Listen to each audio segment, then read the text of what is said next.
Bom dia a todos, queridos e queridas companheiros e companheiras de jornada rumo à luz, rumo à ascensão espiritual e planetária. Tudo bem com vocês, meus queridos, minhas queridas? Então, hoje é dia 14 de agosto de 2024 e nós vamos juntos dar continuidade à nossa jornada de libertação, cura e ascensão através dos ensinamentos de um curso em milagres. Esqueci de falar que hoje é quarta-feira, tá? Então começamos o nosso vídeo com a leitura do nosso texto-chave, né, desse grupo de lições, o que é o perdão. O perdão reconhece que o que pensaste que teu irmão fez a ti não ocorreu. Ele não perdoa pecados, tornando-os reais. Ele vê que não há pecado, e nesse modo de ver, todos os teus pecados são perdoados. O que é o pecado, senão uma ideia falsa sobre o Filho de Deus? O perdão simplesmente vê a sua falsidade e, portanto, a abandona. A vontade de Deus passa então a ser livre para ocupar agora o espaço que lhe é devido. Um pensamento que não perdoa é um pensamento que faz um julgamento que ele não questionará, embora não seja verdadeiro. A mente está fechada e não será liberada. O pensamento protege a projeção, apertando as suas correntes, de modo que as distorções se tornem mais veladas e mais obscuras, menos acessíveis à dúvida e mais afastadas da razão. O que poderia se interpor entre uma projeção fixa e o objetivo que ela escolheu como a sua meta? Um pensamento que não perdoa faz muitas coisas. Persegue sua meta ativa e freneticamente, distorcendo e derrubando o que vê como interferências no atalho que escolheu. A deturpação é o seu propósito, assim como o meio pelo qual quer realizá-lo. Ele se lança nas suas tentativas furiosas de esmagar a realidade, sem se preocupar com o que quer que seja que aparentemente contradiga o seu ponto de vista. O perdão, por sua vez, é quieto e na quietude nada faz. Não ofende nenhum aspecto da realidade, nem busca distorcê-la para encaixá-la em aparências que lhe agradem. Apenas olha e espera e não julga. Aquele que não quer perdoar tem que julgar, pois tem que justificar o seu fracasso em perdoar. Mas aquele que quer perdoar a si mesmo tem que aprender a dar boas-vindas à verdade, exatamente como ela é. E nós temos horror à verdade, né, gente? Nós temos horror, né? Nós temos horror à verdade, né? Nós nos amarramos numa negação, né? Em fingirmos que não estamos vendo as coisas tal como elas se apresentam. Assim sendo, não faças nada e deixa o perdão te mostrar o que fazer através daquele que é o teu guia, teu salvador e protetor, forte em esperança e certo do teu êxito final. Ele já te perdoou, pois essa é a sua função, dada por Deus. Agora é preciso que compartilhes a sua função e perdoes aqueles que ele salvou, cuja inocência, cuja pureza ele vê, e a quem honra como o Filho de Deus. A lição de hoje é a lição de número 226. O meu lar me espera, eu me apresso para voltar a ele, né? Então estamos todos, nós que estamos aqui, estudando juntos, já fizemos o retorno, nós todos já estamos voltando para casa, né? Nós todos já estamos voltando para casa. Que coisa linda dizer isso, né? O meu lar me espera, eu me apresso para voltar a ele.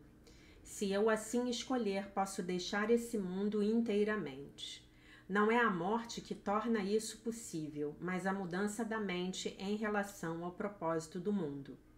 Se eu acreditar que ele, o mundo, tem valor, tal como o vejo agora, ele permanecerá assim para mim. Mas, se ao contemplá-lo eu não vir nenhum valor no mundo, nada que eu queira guardar para mim ou almeje como uma meta, ele me deixará. Pois não terei buscado ilusões para substituir a verdade. Pai, o meu lar aguarda o meu retorno alegre. Os teus braços estão abertos e eu ouço a tua voz. Que necessidade tenho eu de ficar num lugar de desejos vãos e de sonhos despedaçados, se o céu pode ser meu com tanta facilidade?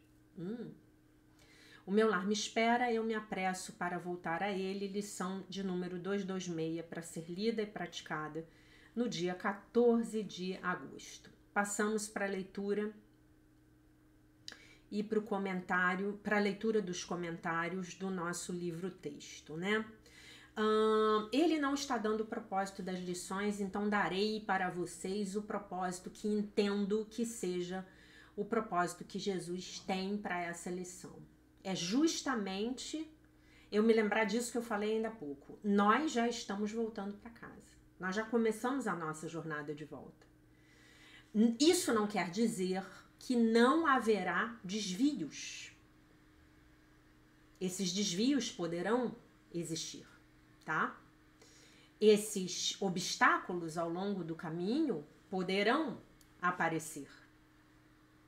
Mas nós já fizemos o retorno. E isso é o mais importante. Porque agora o nosso GPS interno, que é a voz que nos fala por Deus e de Deus, ele já está recentralizado, reconfigurado.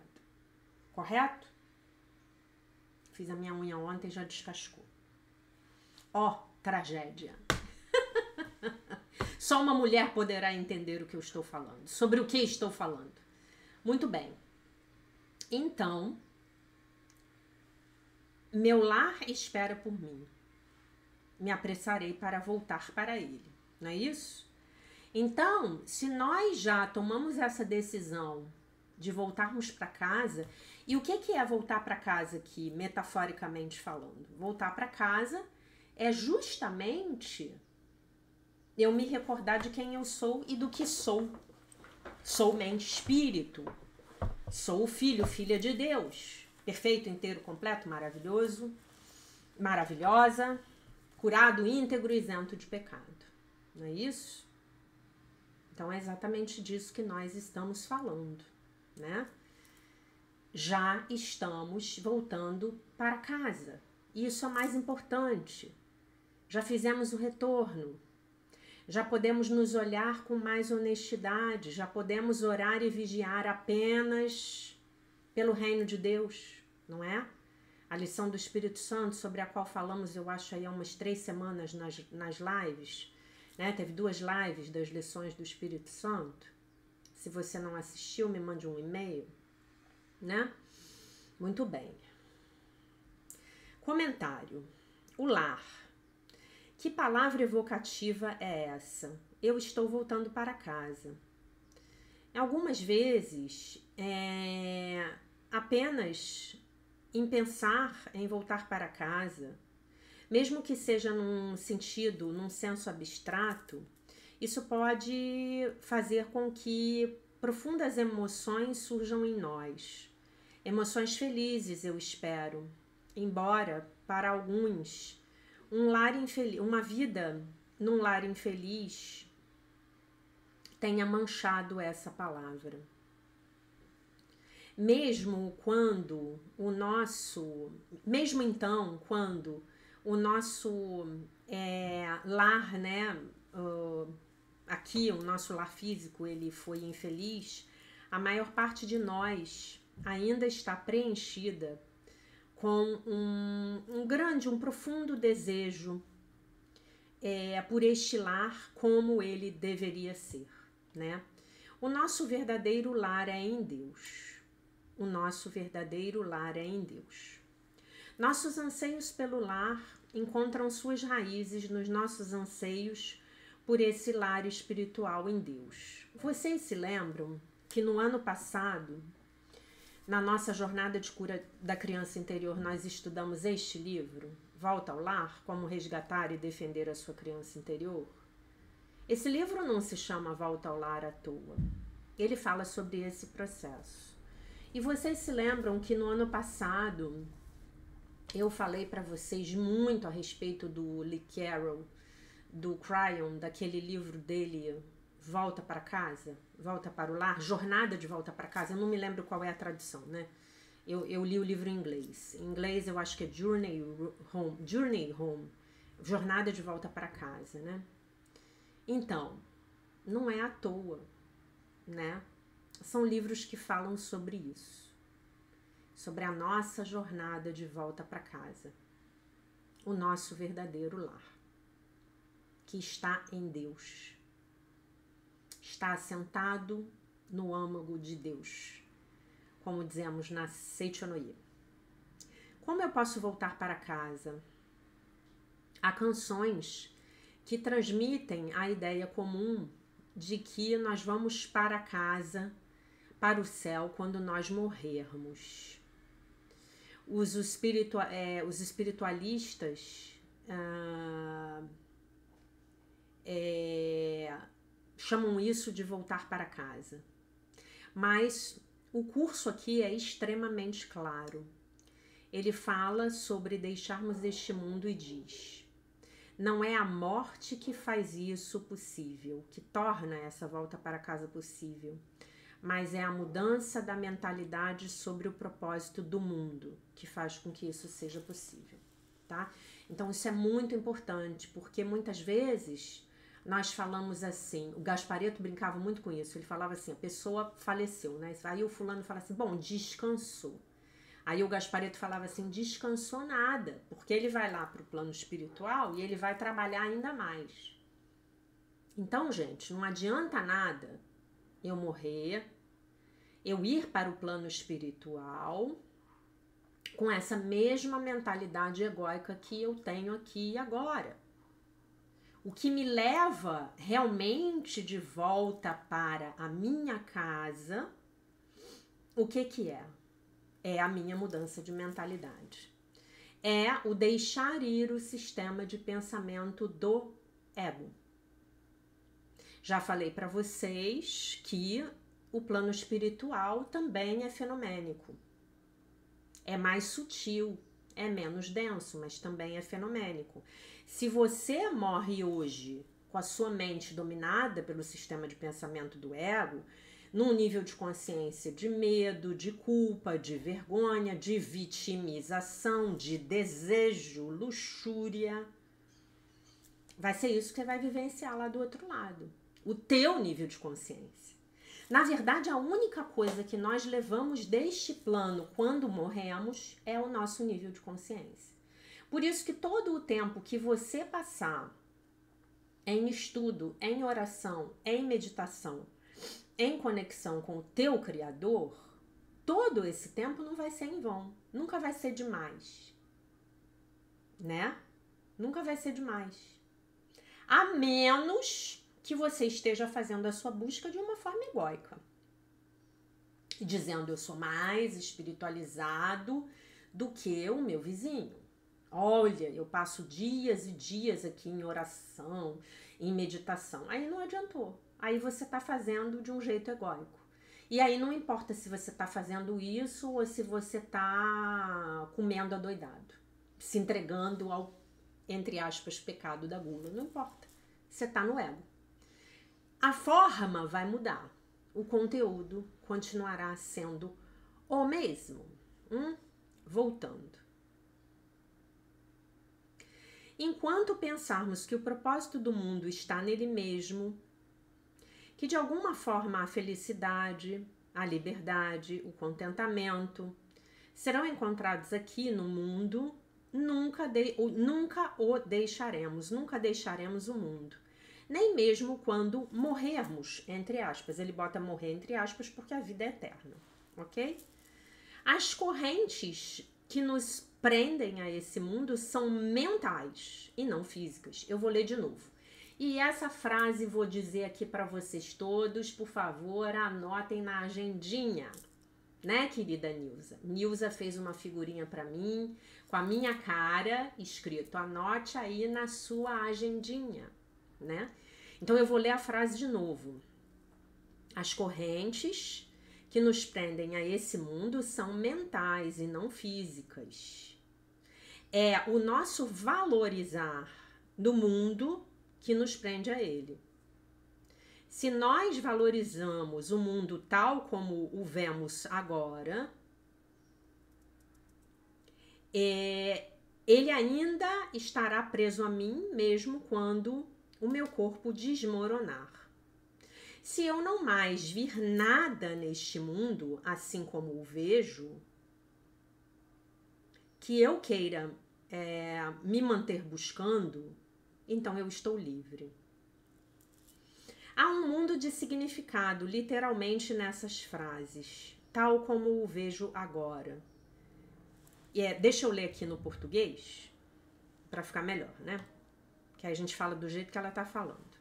Se eu assim escolher, posso deixar esse mundo inteiramente. Não é a morte que torna isso possível, mas a mudança da mente em relação ao propósito do mundo. Se eu acreditar que o mundo tem valor, tal como o vejo agora, ele permanecerá assim para mim. Mas, se ao contemplá-lo eu não vir nenhum valor no mundo, nada que eu queira guardar para mim ou almeje como uma meta, ele me deixará. Pois não terei buscado ilusões para substituir a verdade. As ilusões são de quem? São do quê? São do mundo, ok? Muito bem.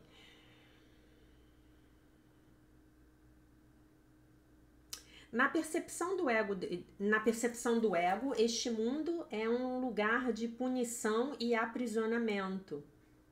E, simultaneamente, um lugar onde eu venho para buscar aquilo que aparentemente está faltando em mim mesmo. Enquanto eu, de alguma forma, valorizar a punição e o aprisionamento, talvez não para mim mesmo, mas quase sempre para os outros sobre os quais eu tiver projetado a minha culpa, estarei ligado ao mundo e não voltarei e não irei para casa. Enquanto eu pensar que há uma falta em mim e continuar a buscar por algo fora de mim para completar isso, né? Valorizando o mundo pelo que eu penso que ele pode me dar, eu estarei sempre aprisionado no mundo, né? E não voltarei para casa. O meu lar, ele espera por mim. Nosso lar não está em construção. O nosso lar já está pronto e esperando. O tapete vermelho já foi desenrolado. Tudo está pronto e os braços de Deus estão abertos e nós escutamos a sua voz. Nosso lar está disponível bem aqui e agora, se eu apenas escolhê-lo. Que eu esteja disponível a olhar para aquilo que me impede de escolhê-lo, porque esses são os obstáculos que me impedem de encontrá-lo. Eu ainda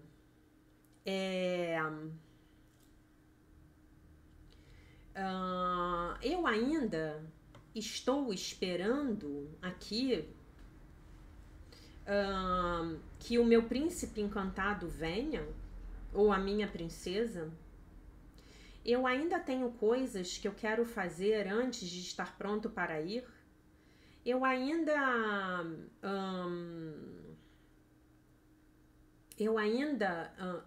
encontro algum prazer secreto quando eu sofro, quando eu, na minha própria visão, estou sofrendo. Esse mundo poderia desaparecer em 1 hora. Se esse mundo pudesse desaparecer em 1 hora, de que eu me arrependeria? Eu estaria pronto para ir? Nossa, que pergunta, né, gente? Você estaria pronto para ir? Deixar tudo. Ir. ouvir a trombeta do anjo, ser arrebatado, né? Isso é o arrebatamento, né? Lá do livro do Apocalipse. Estaria pronto para ir?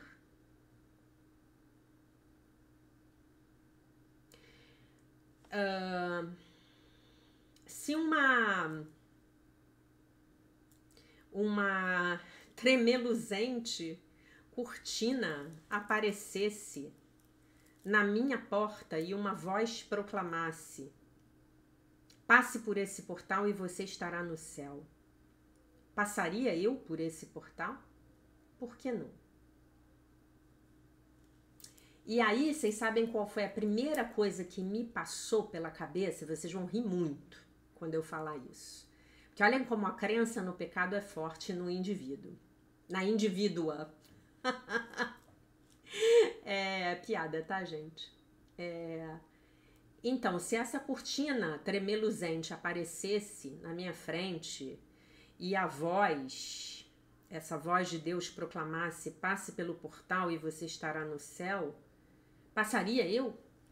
E aí a primeira coisa que me passou foi: essa é uma grande viagem, uma viagem para o céu. Será que o meu passaporte para o céu está válido? Será que eu tenho visto para entrar no céu? Foi o que eu pensei. Vocês devem estar rindo muito a essas alturas do campeonato. Mas foi exatamente o que eu pensei. Isso não é uma fantasia. Essa voz está nos chamando. E o céu está aqui e agora. Nós podemos passar pelo portal a qualquer momento que escolhermos, no qual escolhermos fazer isso. Se nós não estamos experienciando o céu, nós devemos estar escolhendo não experimentar o céu e descobrir o que está nos impedindo de experimentar o céu é o trabalho que nos foi atribuído nessa sala de aula. Foi para isso que o mundo foi feito, para nos ensinar a deixarmos ele ir. Então, o mundo foi criado para você se desapegar dele. Não é lindo? Se desapegar das suas posses materiais, se desapegar das suas posses mentais, que são muitas, se desapegar das pessoas, dos seus animais de estimação, né? Foi para isso que o mundo foi feito. Para você entender que tudo aquilo que você acha que do lado de fora de você faz você feliz, e algumas vezes pode até ser o seu sofrimento, porque você se apega a ele de forma masoquista, como ele colocou aqui ainda há pouco. Então, o mundo foi feito para isso, para você simplesmente deixá-lo ir. Mas não deixá-lo ir de uma forma egóica. Ah, tá bom, não vou dar valor a nada, deixa tudo para lá, vou embora. Não. É deixar ir porque você realmente entendeu qual é o propósito do mundo, como ele diz aqui. Se eu acreditar que o mundo tem valor, tal como o vejo agora, ele permanecerá assim para mim. Mas se ao contemplá-lo eu não vir nenhum valor no mundo, nada que eu queira guardar para mim ou almeje como uma meta, o mundo me deixará, pois não terei buscado ilusões para substituir a verdade. Gente, eu não sei para vocês, mas para mim, como diria a minha professora, isso é uma tarefa enorme, né? E aí ele cita aqui o finalzinho da oração, né? Eu vou ler a oração de novo. Não, perdão. Ele cita aqui o finalzinho. Irmão, encontramos essa quietude agora. Perdão. Pai, o meu lar aguarda o meu retorno alegre. Os teus braços estão abertos e eu ouço a tua voz. Que necessidade tenho eu de ficar num lugar de desejos vãos e de sonhos despedaçados? Se o céu pode ser meu com tanta facilidade. Então o céu já é nosso, aqui e agora. Nós aqui, momento a momento, não o escolhemos. Escolhemos o mundo. Esse mundo. Esse holograma. esse metaverso, essa percepção reduzida da verdade, chamada terceira dimensão, tá? E aí ele vai fazer um par de comentários aqui sobre o texto do perdão, o que é o perdão, tá? Então ele ainda está no parágrafo 1. Nós não tomamos consciência do quanto os nossos pensamentos de não perdão distorcem a verdade. Os pensamentos de não perdão torcem a nossa percepção das coisas com as quais nós não estamos de acordo,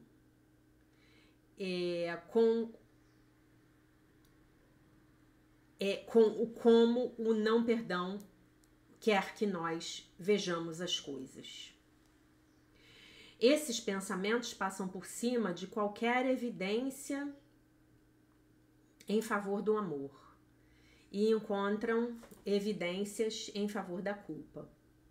Na seção do texto Os Obstáculos à Paz, na subseção A Atração pela Culpa, os nossos pensamentos de não perdão são comparados a mensageiros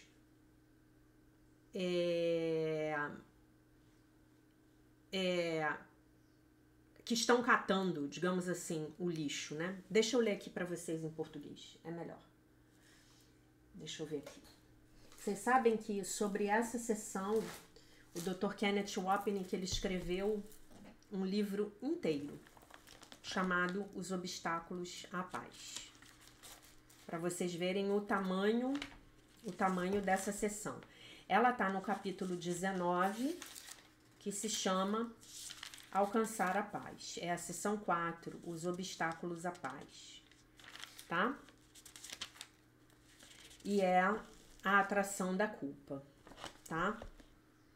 Então, deixa eu ler aqui para vocês. Os mensageiros do amor são gentilmente enviados e retornam com mensagens de amor e gentileza. Os mensageiros do medo são brutalmente despachados para buscar culpa e valorizar toda a migalha de mal e de pecado que possam achar, sem perder nenhuma, sob pena de morte, colocando-as respeitosamente diante do seu senhor e patrão. A percepção não pode servir a dois senhores. É impossível ver dois mundos, né? Cada um solicitando mensagens de coisas diferentes em linguagens diferentes. Aquilo de que o medo se alimentaria, o amor não vê. Aquilo que o medo exige, o amor não é sequer capaz de ver. A violenta atração que a culpa tem pelo medo está totalmente ausente da gentil percepção do amor. Aquilo que o amor quer contemplar é sem significado para o medo e completamente invisível. Quer dizer, nós encontramos exatamente aquilo pelo que estamos procurando. E o ego está buscando a culpa, está procurando a culpa.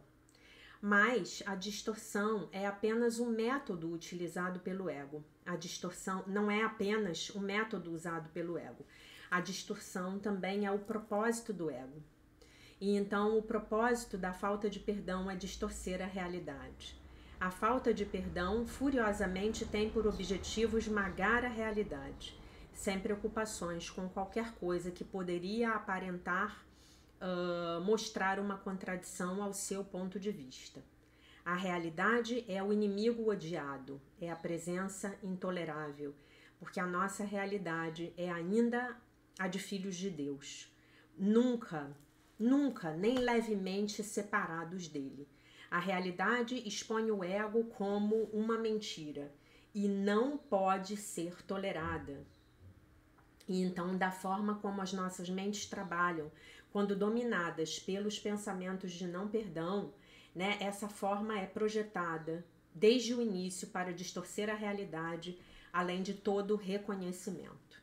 Em contraste a isso, o curso nos pede para sonharmos com a gentileza do nosso irmão, em vez de com os seus erros. E para não ficarmos, né, olhando para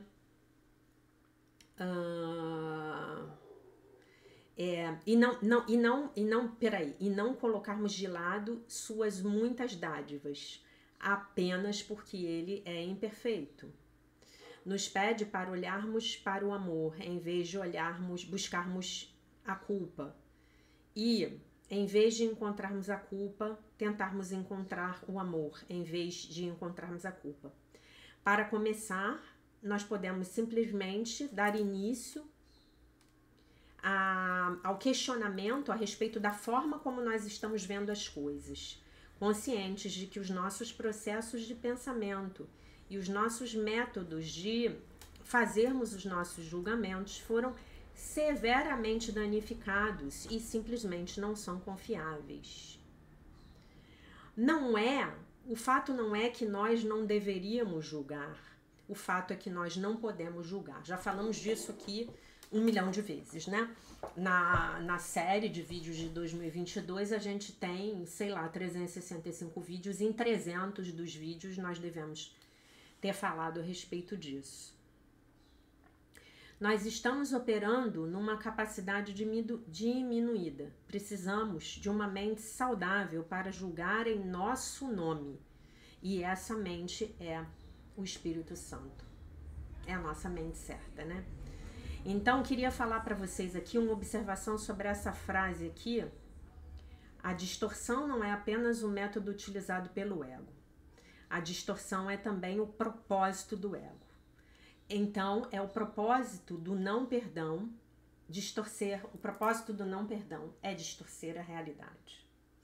Então, aí eu digo para vocês o seguinte: vocês já tiveram um relacionamento com uma pessoa que estava tão perturbada, que você falava para ela A e ela dizia que você estava falando B? E quando você dizia assim, não, mas isso é A, não, isso não é B, isso não é B, isso não é B. Vocês já se relacionaram com alguém assim? Claro que sim. Talvez em algum momento vocês tenham sido essa pessoa. Eu já fui essa pessoa, né? Então, isso é um total mecanismo de defesa do ego para proteger a si mesmo. Lembram daquela frase da minha professora de Um Curso em Milagres? O sujeito destrói a realidade, mas ele não pede a correção da mente dele. Ele não muda de opinião. O sujeito destrói a realidade. Ele diz que aquilo que está acontecendo não está acontecendo, mas ele não pode mudar de opinião. Essa é a forma de operar do ego, né? Então é isso, distorção. Então, o que a gente faz? O que nós temos que fazer quando a coisa estiver feia para o nosso lado?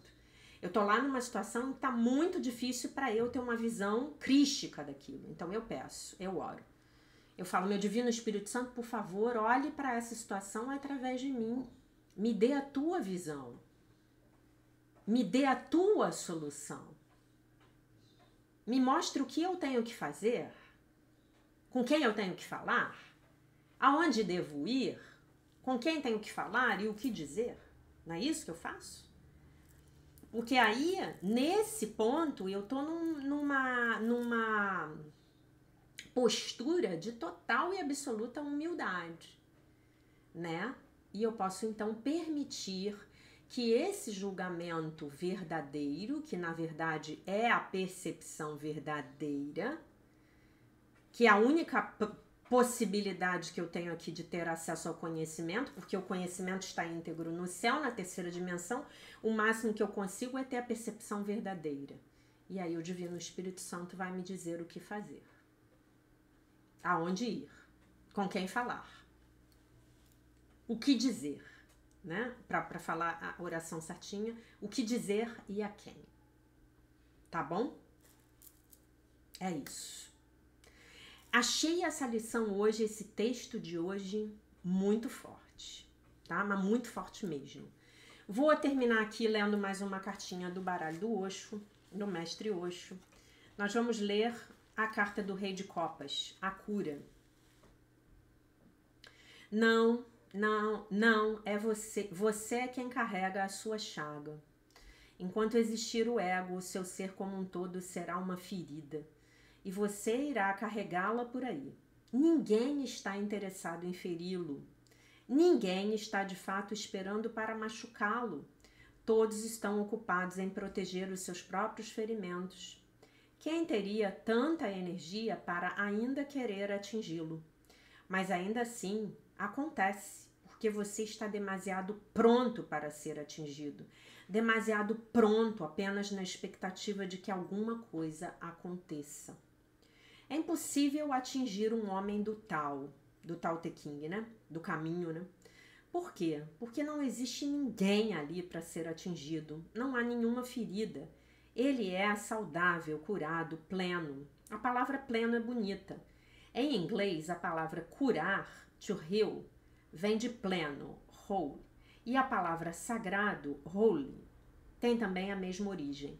O homem do Tao é inteiro, curado e sagrado, né? Você é perfeito, é o Filho de Deus. Perfeito, inteiro, completo, maravilhoso, curado, íntegro e isento de pecado, né? Não é isso que eu fico repetindo aqui para vocês? Que nem um papagaio, que nem uma maritaca, a maritaca lá da Nilza que tá atacando ela. Tenha consciência das suas feridas, não deixe que piorem, cure-as. E elas só serão curadas quando você se deslocar para baixo, para as suas raízes. Quanto menos estiver presente na cabeça, tanto mais facilmente a ferida será curada. Não existindo a cabeça, não existe a ferida. Viva uma vida sem cabeça. Mova-se como um ser pleno e aceite as coisas. Tente isso apenas por 24 horas, aceitação total. Aconteça o que acontecer. Se alguém o insultar, aceite a ofensa, não reaja e veja o que acontece. De repente você sentirá fluindo em você uma energia nunca antes percebida. Comentário. Este é um tempo em que as feridas do passado profundamente enterradas afloram para serem curadas. A figura desta carta apresenta-se nua, vulnerável, receptiva para o toque amoroso da existência. A aura que lhe envolve o corpo está cheia de luz, e o clima à sua volta de relaxamento, cuidado e de amor está dissolvendo sua tensão e sofrimento. Vários lotos de luz aparecem sobre o seu corpo físico e por todos os corpos de energia sutil que os que curam dizem existir em torno de cada um de nós. Em cada uma dessas camadas sutis aparece um cristal ou um modelo de cura. Quando nos encontramos sob a influência da cura do Rei de Água, né, que é o Rei de Copas, já não estamos mais nos escondendo de nós mesmos, nem dos outros. Nessa atitude de abertura e de aceitação, poderemos ser curados e ajudar outros a serem também saudáveis e inteiros. E essa, gente, essa é a proposta e o propósito do trabalho que nós fazemos aqui diariamente. É colocarmos em prática esse ensinamento maravilhoso, estupendo, chamado Um Curso em Milagres. Né? Um Curso em Milagres cura as nossas mentes. As nossas mentes são a única coisa que precisa de cura. Vocês já sabem disso, né? Então vamos ler novamente a lição para a gente poder encerrar o vídeo. Lição 226, o meu lar me espera. Eu me apresso para voltar a ele. Se eu assim escolher, posso deixar esse mundo inteiramente. Não é a morte que torna isso possível, mas a mudança da mente em relação ao propósito do mundo. Se eu aceitar que ele tem valor, tal como o vejo agora, ele permanecerá assim para mim. Mas se ao contemplá-lo, eu não vir nenhum valor no mundo, nada que eu queira guardar para mim ou almeje como uma meta, ele me deixará, pois não terei buscado ilusões para substituir a verdade. Pai, o meu lar aguarda o meu retorno alegre. Os teus braços estão abertos e eu ouço a tua voz. Que necessidade tenho eu de ficar num lugar de desejos vãos e de sonhos despedaçados, se o céu pode ser meu com tanta facilidade? O céu é a decisão que eu tenho que tomar. Essa é uma outra maneira de eu dizer a mesma coisa. O meu lar me espera. O meu lar em Deus me espera. Eu me apresso para voltar a Ele, né? Gente, que coisa maravilhosa. Gente, digo para vocês, meus queridos, minhas queridas, meus amores, minhas amoras, assistam a live de domingo, tá? A cura como reconhecimento da verdade. Acho que esse foi o tema, tá? Também tem tudo a ver com o que a gente está estudando aqui nessa lição no dia de hoje, tá bom? Então, ficamos por aqui. Essa foi a nossa aula do dia 14 de agosto de 2024. Eu deixo vocês com a paz de nosso Senhor Jesus Cristo, com um beijo imenso. E se Deus quiser, nós nos vemos novamente amanhã.